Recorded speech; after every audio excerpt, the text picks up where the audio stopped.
Pois bem, bom dia a todos. É com grande satisfação que damos início a mais um painel tributário preparado pela equipe técnica da CCA Bernardon. Primeiro módulo eu vou tratar da legislação federal. Na sequência, o colega Luiz Antônio irá falar da legislação estadual e municipal. E por último, o colega André, da legislação previdenciária.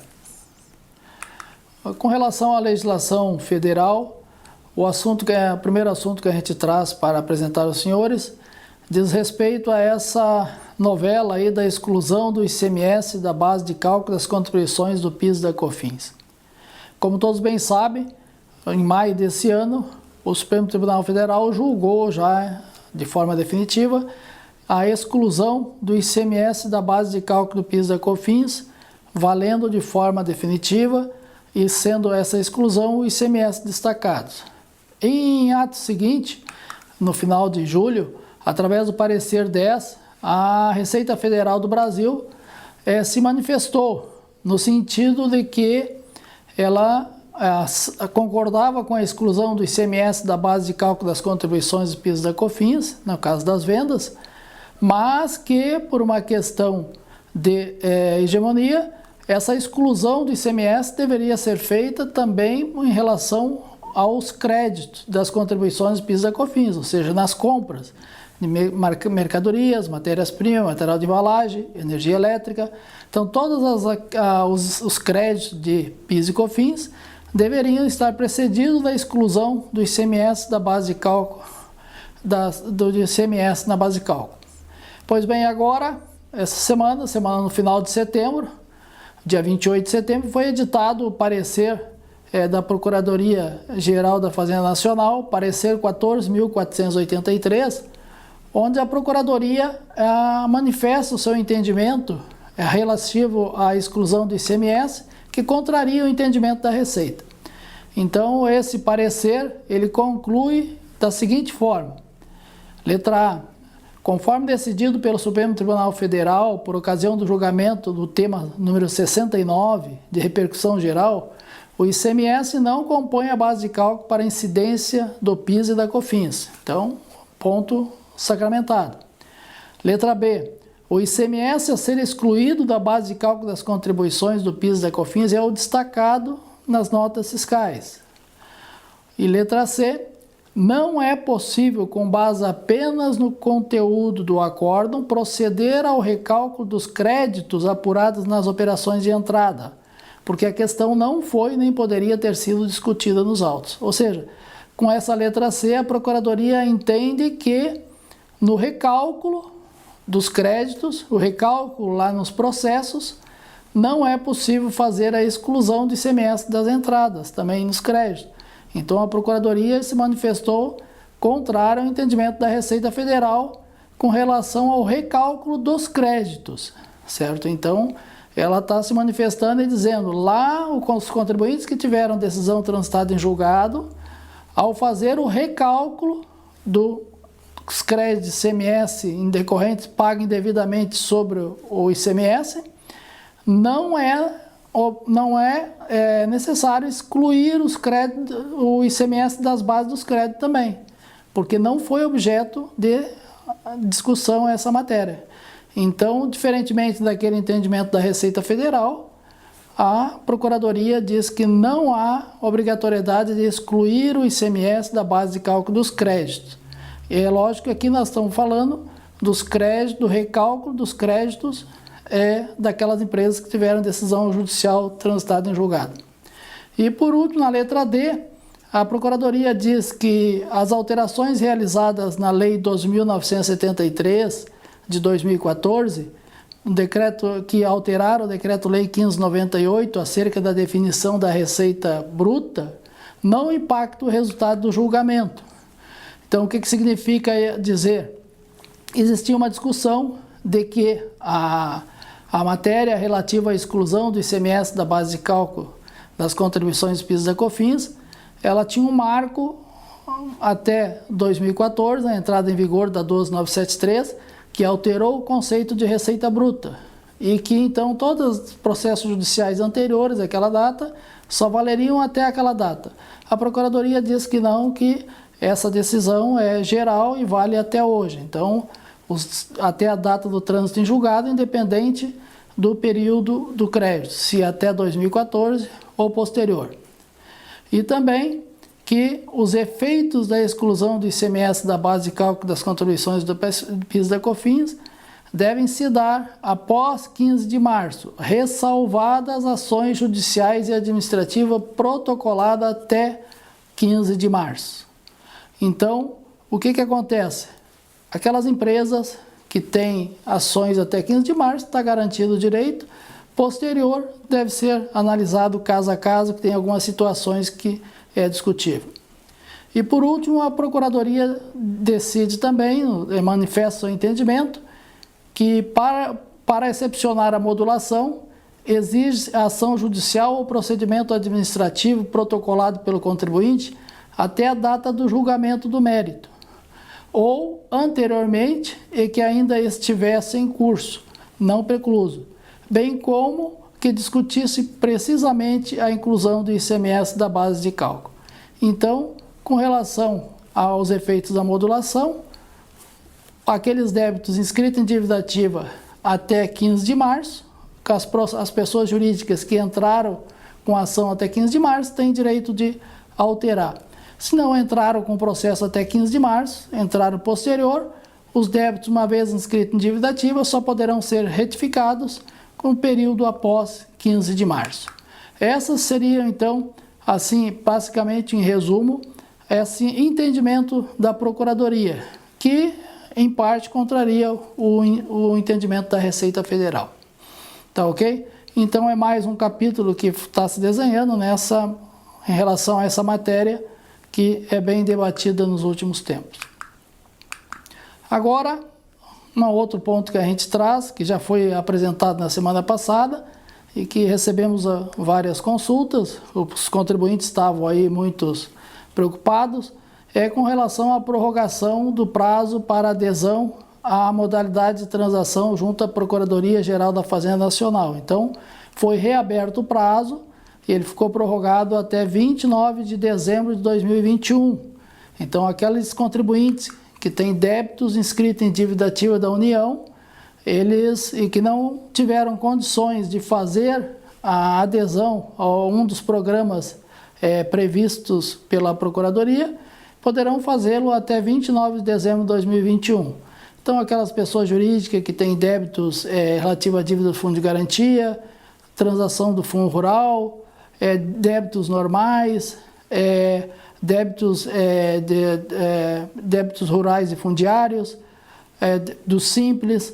Então, poderão acessar o site lá da Procuradoria até 29 de dezembro para fazer adesão a um dos programas existentes, sendo que um deles lá prevê até descontos de multa e juros de até 100%, dependendo da classificação em que o contribuinte se enquadrar, em função das receitas auferidas nos últimos 2 anos, 2019 e 2020 até 2021, e também da evolução de quadro de funcionários.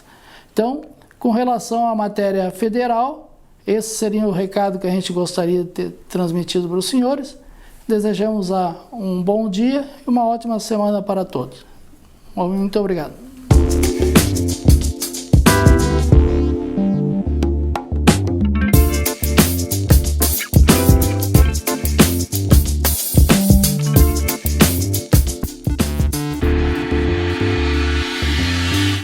Bom dia a todos. Então, dando continuidade ao painel tributário da CCA, vamos tratar agora da legislação estadual do Estado do Rio Grande do Sul. Tivemos alguns decretos publicados, decretos importantes, e o primeiro que nós destacamos é o relativo a créditos presumidos, quanto à prorrogação de diversos créditos presumidos do ICMS, através do decreto 56.116, do dia 30 de setembro, em que não há como se relacionar todos aqui nesse momento, devido à extensão de todos os itens, né? Mas basta informar alguns principais para que sejam, digamos assim, destacados, né, por aqueles contribuintes que se utilizam desse benefício. Esse decreto, então, tornou por prazo indeterminado diversos itens ou incisos do artigo 32 do regulamento que trata do benefício do crédito presumido do ICMS.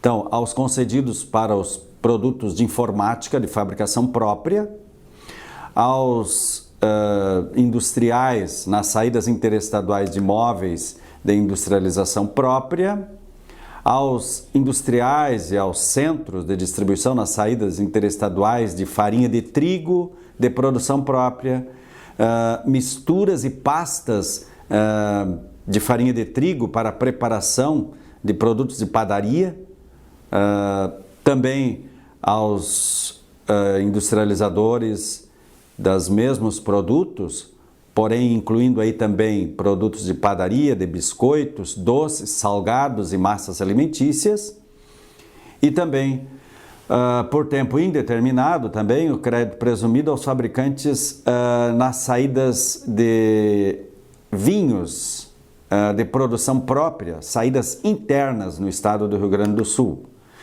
Também aos estabelecimentos industriais nas saídas interestaduais de produtos comestíveis industrializados de carnes de aves e suínos. E também nas saídas internas de suco de uva, também de produção própria.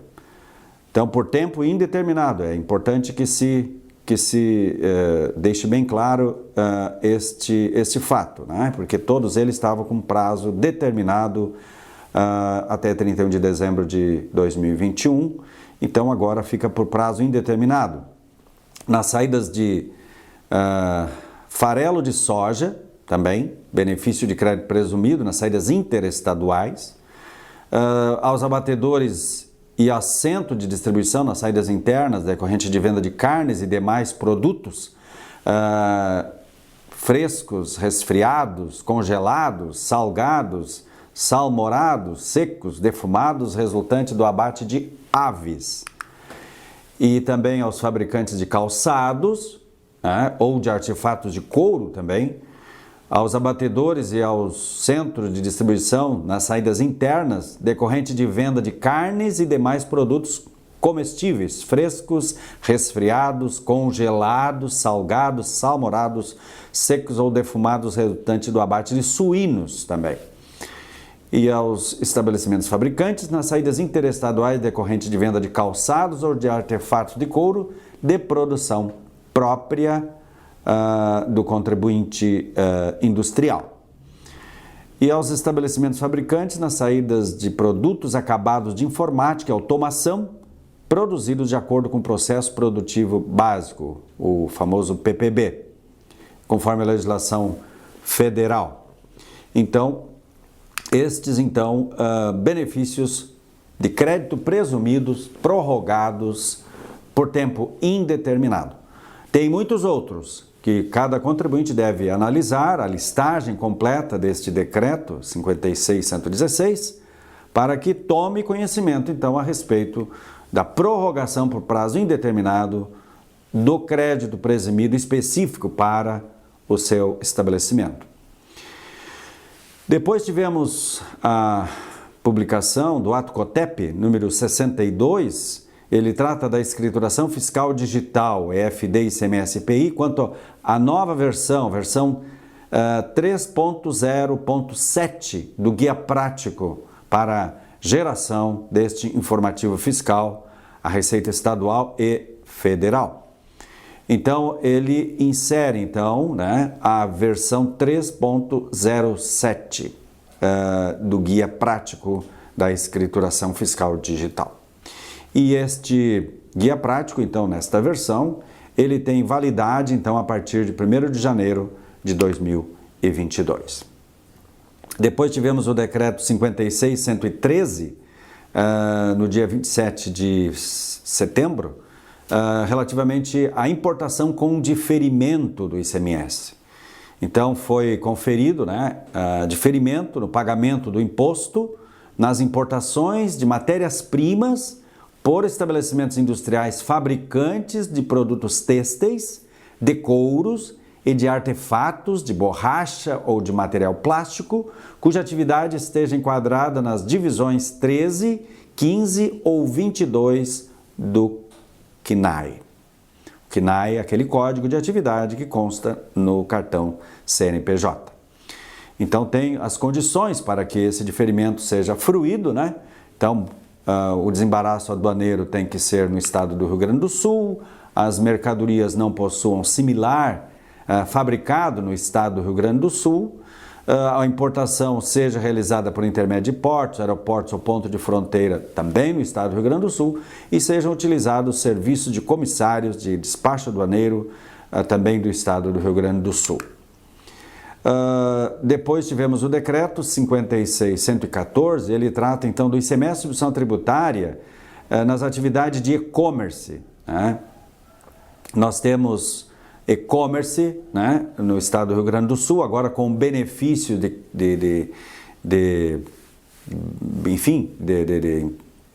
crédito presumido e, enfim, todos os benefícios que estão sendo concedidos para esta atividade.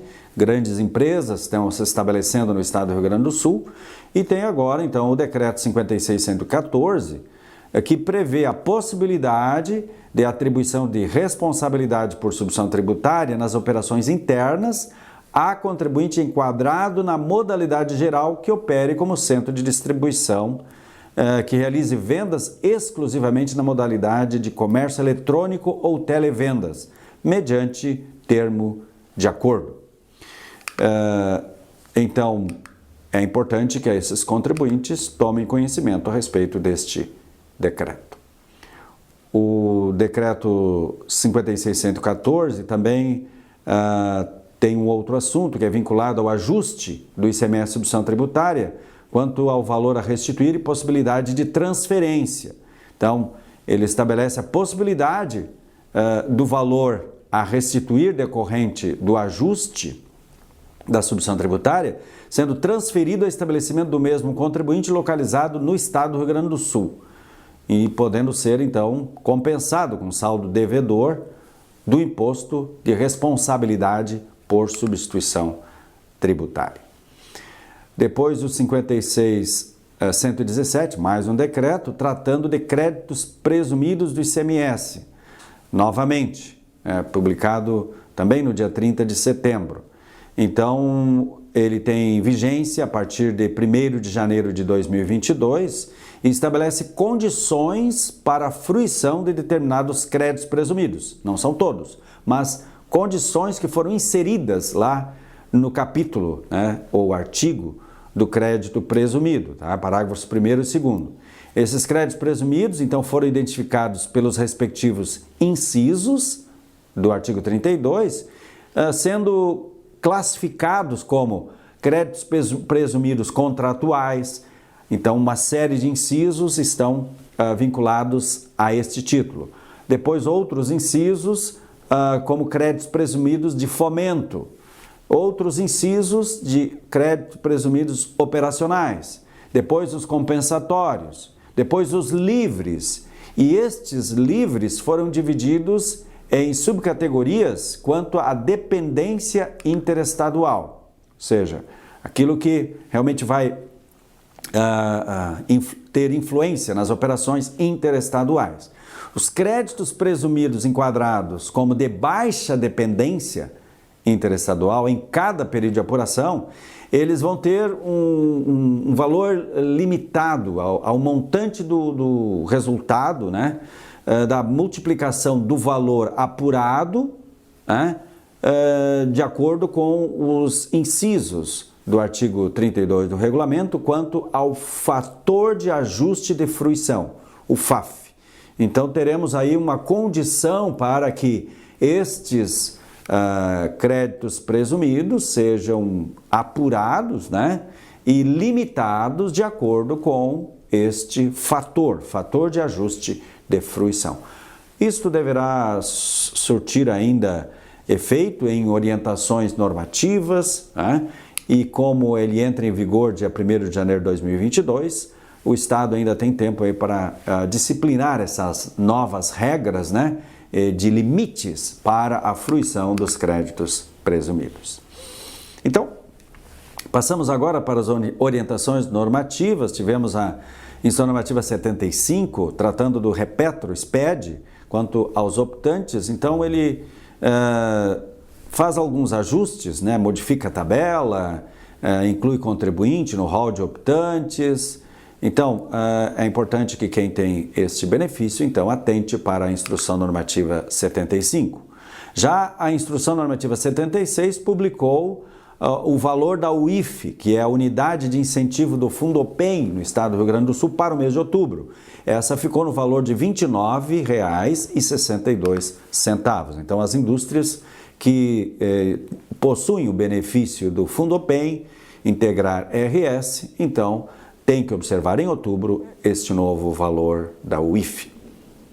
E por último, apenas a título de informação, foi convertida a medida provisória 1051 na Lei 14.206, agora do dia 28 de setembro, que trata do documento eletrônico de transporte, o DTE.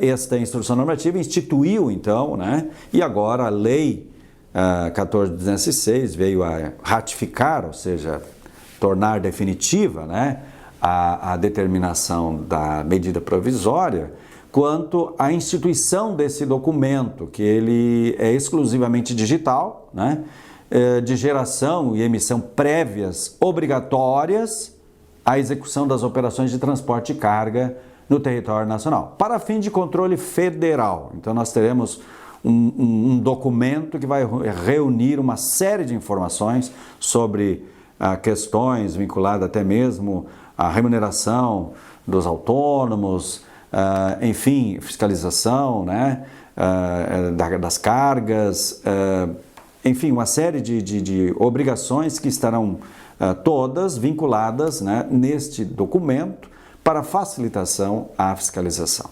Mas haverá ainda orientações próprias a respeito e os contribuintes devem ficar atentos agora, então, à regulamentação desta nova lei. Então, na área estadual, eram estes os assuntos que gostaríamos de tratar. E agora, passo a palavra para o colega André, que vai tratar da legislação previdenciária. Uma boa semana a todos e muito obrigado.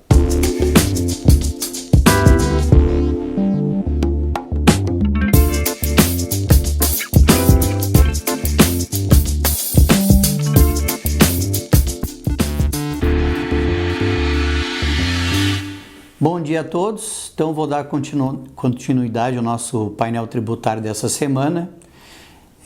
Na semana passada, não foram publicados dispositivos legais pertinentes à legislação previdenciária. No entanto, a Receita Federal, através de algumas soluções de consulta, posicionou-se sobre diversos temas importantes para os contribuintes. O primeiro que trouxemos para destacar refere-se ao enquadramento dos empregadores em um dos correspondentes graus de risco para fim de recolhimento da contribuição previdenciária destinada ao financiamento da aposentadoria especial e dos benefícios concedidos em razão do grau de incidência de incapacidade laborativa decorrente dos riscos ambientais do trabalho, que é a nossa contribuição popularmente chamada de GIL-RAT. A solução de consulta número 5011 ratificou o entendimento de que esse enquadramento não se acha vinculado à atividade econômica principal da empresa, identificada no Cadastro Nacional da Pessoa Jurídica CNPJ, mas sim à sua atividade preponderante.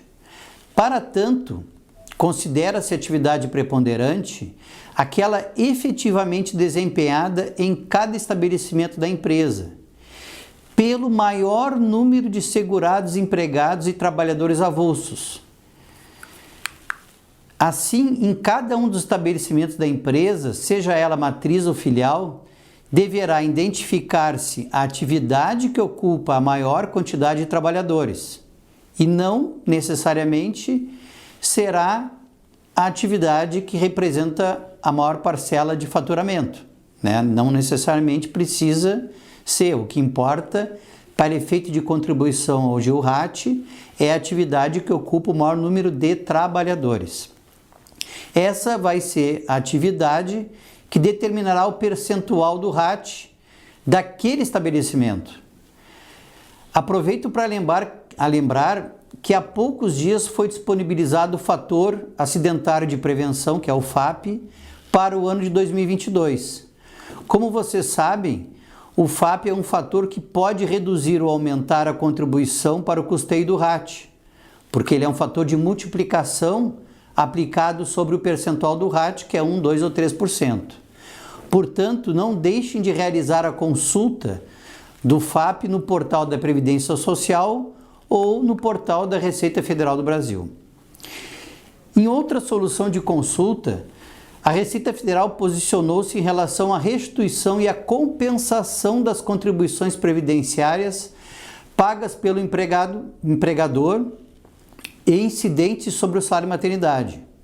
Segundo a solução de consulta número 127, o acolhimento da tese de inconstitucionalidade dessa cobrança permite o reconhecimento administrativo do direito à restituição e compensação dos valores efetivamente pagos pelos empregadores, desde que observado, evidentemente, o prazo decadencial de 5 anos.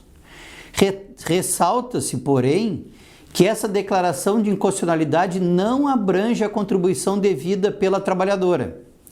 Eis que a decisão do STF não se estende a essa exação, que possui contornos constitucionais e legais distintos do caso julgado.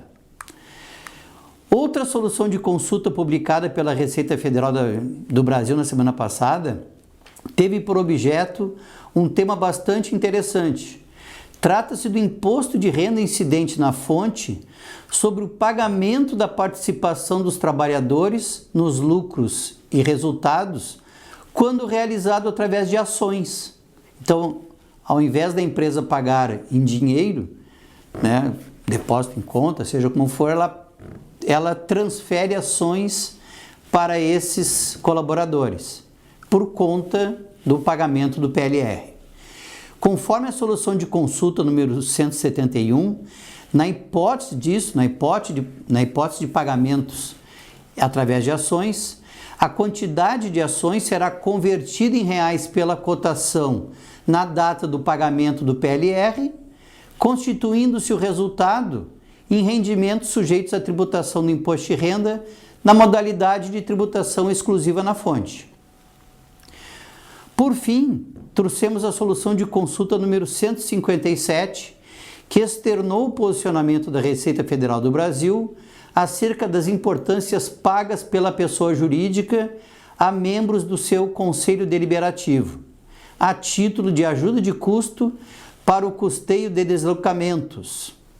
Segundo a Receita Federal do Brasil, esses valores, quando pagos com a finalidade de ressarcir despesas de deslocamento necessárias para o exercício da atividade, constituídas de quantias fixas mensais, sem exigência de prestação de contas, e aí que vem um detalhe bastante importante, né, que é a falta da prestação de contas dessas despesas, notas de combustível, né? Então, essas quantias, quando ressarcidas, né, sem a prestação de contas e comprovação da despesa, sujeitam-se à incidência do imposto de renda na fonte, mediante a aplicação da tabela progressiva mensal. Além disso, esses valores também deverão ser considerados como rendimentos tributáveis na declaração de renda do beneficiário. Com isso, concluímos as informações que eu gostaria de transmitir para vocês no painel tributário dessa semana. Agradeço a participação de todos e desejo-lhes um bom dia e uma ótima semana. Obrigado.